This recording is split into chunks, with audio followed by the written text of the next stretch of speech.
Also fair is to say that last night was crazy.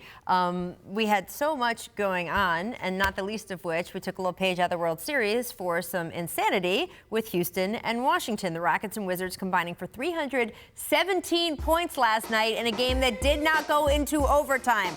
James Harden dropping 59. Bradley Beal dropping 46. Also worth noting, this was a sellout crowd for the Wizards' home opener during Game 7 of the World Series, where they also had an event over with the Nationals in their stadium, so speaks well of DC sports, recognize. The Rockets getting away with a 1-point win, but they did give up 158 points. Dave, which is a bigger deal?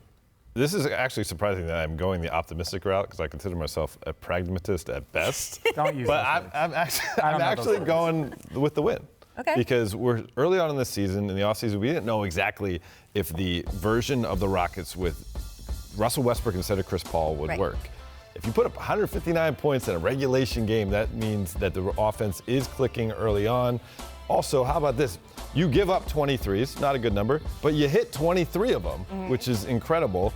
And, 59 points is 59 points. I mean, if there wasn't all these other things going on, we'd probably be leading the show with a 59-point performance and a win by James Harden. So I'm going with the win as the more significant thing.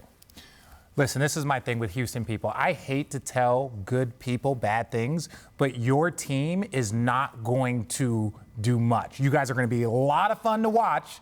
You're going to be a lot of fun to watch. Two teams have won a championship without a top 10 defense. I don't care. I do not care. You gave up 158 points to the Wizards, right? Two things. The Lakers, who have won 3 championships in 2001, they had the 22nd best defense, and then the Warriors. So both teams, and then the Warriors after the Kevin Durant they won. They had the 11th best defense. If you don't have a top 10, top 12 defense, you're not going to win. Giving up 158 points, that's fun for us to watch. It's great. And then come mid-April, we will no longer be talking about, the Houston Rockets. Wasn't it your Cavs team, though, in 2017 that everyone said, oh, God, the defense, they have like a 1% chance to even make the finals because the defense is ranked 100th something. And you guys did make the finals. That is completely different. But we're talking about playoff-proven people, though. Yeah. You're talking about the Rockets have been to the playoffs. Proven. I'm just saying they're not. It's not like that. I think we're a little early to say that they can't. Okay, well then we'll continue this conversation next week and the week after and the week after, and we'll continue seeing example.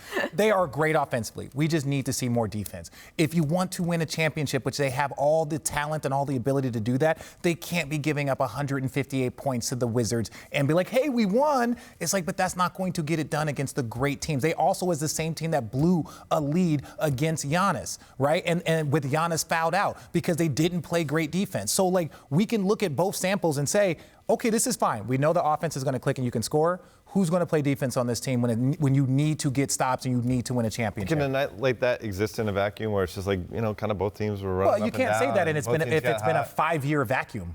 And there you go. Shut me up.